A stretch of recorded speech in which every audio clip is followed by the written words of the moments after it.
some signs we have overlooked. The whole world is undergoing a change of such stupendous proportions that millions of people have become panic-stricken with worry, doubt, indecision, and fear. It seems to me that now is a splendid time for those who have come to the crossroads of doubt, to endeavor to become acquainted with the other selves. All who wish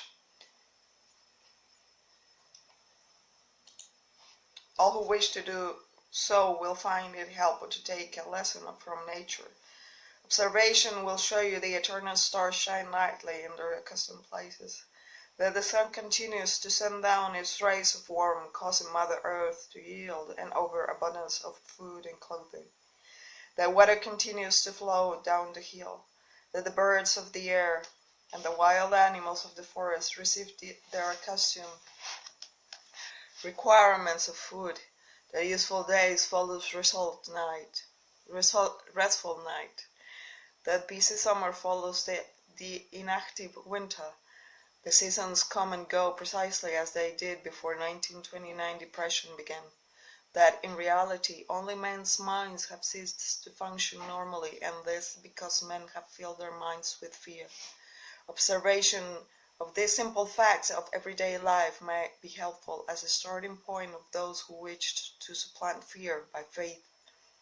I am not a prophet, but I can, with all due modesty, predict that every individual that has the power to change his or her material or financial status by first changing the nature of his or her beliefs. Do not confuse the word belief with the word wish. The two are not the same. Everyone is capable of wishing for financial, material, or spiritual advantages, but the elemental of faith is the only sure power by which a wish might be translated into a belief, and a belief into a reality.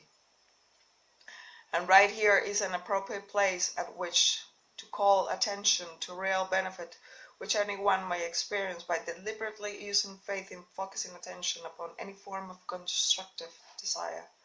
My mind acts upon one's dominating or most pronounced desires. There is no escape from this fact. It is a fact indeed. Be careful what you set your heart upon, for it surely shall be yours. That's hopeful. Faith is the beginning of all great achievement. If Edison had stopped by merely wishing for the secret with which electric energy might be harnessed and made to serve through the incandescent lamp, that convenience to civilization would have remained among nature's multifarious secrets. He met with temporary defeat more than 10,000 times before wresting this secret from nature. It was finally yielded up to him because he believed it will be, and he kept on trying until he had the answer.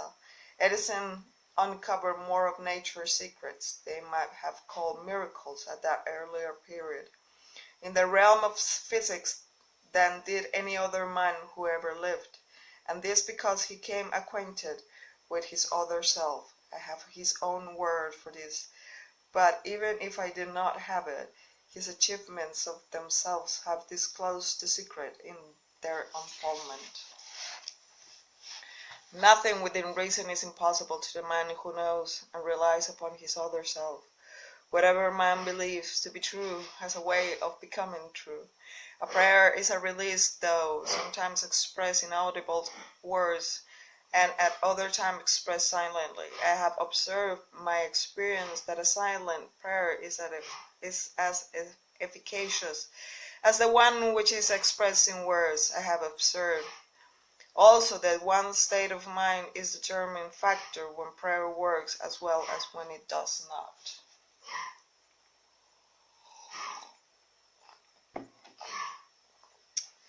My conception of the other self, which I have tried to describe, is that it merely symbolizes a newly discovered approach of the infinite intelligence, an approach which one may control and direct through the simple process of mixing faith with one's thoughts.